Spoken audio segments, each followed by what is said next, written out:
Bismillahirrahmanirrahim. Assalamualaikum warahmatullahi wabarakatuh. Di sini kami dari kelompok 5 akan mempresentasikan hasil review kami terkait buku Kimia Pangan dan Gizi hasil karangan F.G. Winarno. Kelompok 5 beranggotakan yang pertama, Novitasari Susilawati dengan NIM 1903360. Yang kedua, Muhammad Reza Alfian May Fajri dengan NIM 1903364. Yang ketiga, Tias Kusuma Wardani dengan NIM 1903374.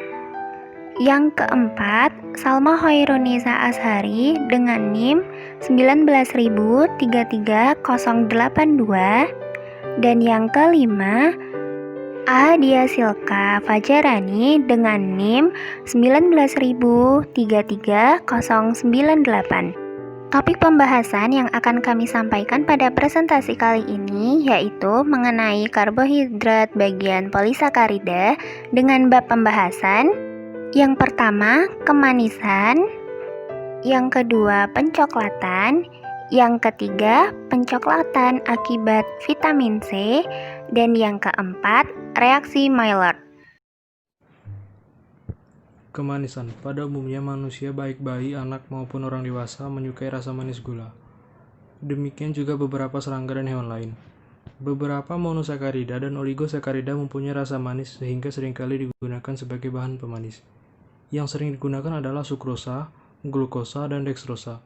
Sedangkan defruktosa dan maltosa jarang dijual dalam bentuk kristal, tetapi merupakan bahan pemanis makanan yang penting. Defruktosa terdapat dalam gula inverse, dan sirup jagung mengandung 45% defruktosa atau maltosa. Sebagai standar kemanisan dipergunakan rasa manis sukrosa. Bila kemanisan beberapa gula dibandingkan dengan kemanisan sukrosa mendapat nilai 1, maka kemanisan degalaktosa 0,4 sampai 0,6, maltosa 0,3 sampai 0,5, laktosa 0,2 sampai 0,3 dan rapinosa 0,15. Sedangkan defruktosa sekitar 1,32. Di sini saya akan menjelaskan tentang pencoklatan. Jadi, pencoklatan atau browning adalah terbentuknya warna coklat pada bahan pangan secara alami atau dapat juga terbentuk dengan proses tertentu. Nah, biasanya proses pencoklatan ini terjadi pada buah-buahan seperti pada buah apel, pisang, pir, peach, dan salak. Nah, pada buah yang memar itu juga mengalami proses pencoklatan. Di slide ini ada contoh gambar buah yang mengalami pencoklatan, yaitu buah pisang dan buah apel. Kemudian pada makanan, roti yang dibakar dan daging yang dibakar itu juga mengalami proses pencoklatan. Pada proses pencoklatan itu dapat terbagi menjadi dua, yaitu proses pencoklatan enzimatis dan proses pencoklatan non-enzimatis. Nah, proses pencoklatan enzimatis itu biasanya terjadi pada buah-buahan yang banyak mengandung substrat senyawa fenolik. Jadi proses pencoklatan enzimatis itu memerlukan adanya enzim fenol oksidase dan oksigen yang harus berhubungan dengan substrat tersebut.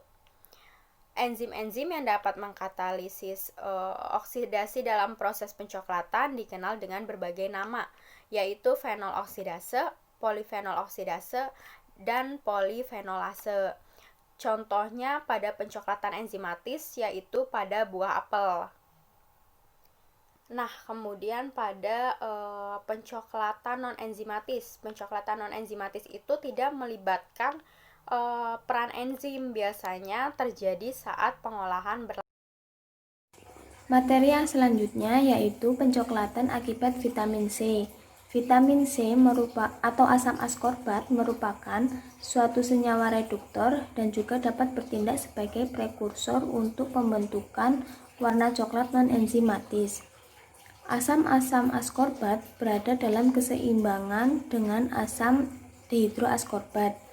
Dalam suasana asam, cincin lakton asam dehidroaskorbat terurai secara irreversibel dengan membentuk suatu senyawa diketogulonat dan kemudian berlangsunglah reaksi Maillard dan proses pencoklatan. Reaksi Maillard. Reaksi Maillard adalah reaksi-reaksi antara karbohidrat, khususnya gula reduksi dengan gugus amina primer.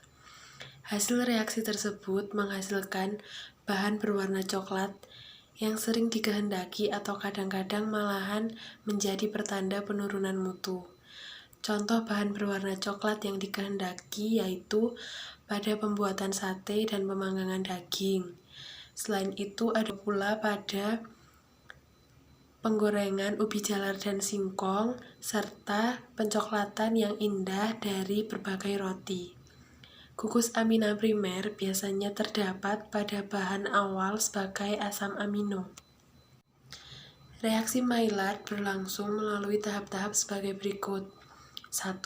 Suatu aldosa bereaksi bolak-balik dengan asam amino atau dengan suatu gugus amino dari protein sehingga menghasilkan basa Schiff. 2. Perubahan terjadi menurut reaksi Amadori sehingga menjadi amino ketosa. 3. Dehidrasi dari hasil reaksi Amadori membentuk turunan-turunan furfuraldehida, misalnya dari heksosa diperoleh hidroksil metil furfural. Proses dehidrasi selanjutnya menghasilkan hasil antara metil A dikarbonil yang diikuti penguraian menghasilkan reduktor-reduktor dan A dikarboksil seperti metil dioksida, asetol, dan diasetil. Yang kelima, aldehida-aldehida aktif dari 3 dan 4 terpolimerisasi tanpa mengikut sertakan gugus amino. Hal ini disebut kondensasi aldol atau dengan gugusan amino membentuk senyawa berwarna coklat yang disebut melanoidin. Sekian presentasi yang dapat kami sampaikan, kurang lebihnya kami mohon maaf. Wassalamualaikum warahmatullahi wabarakatuh.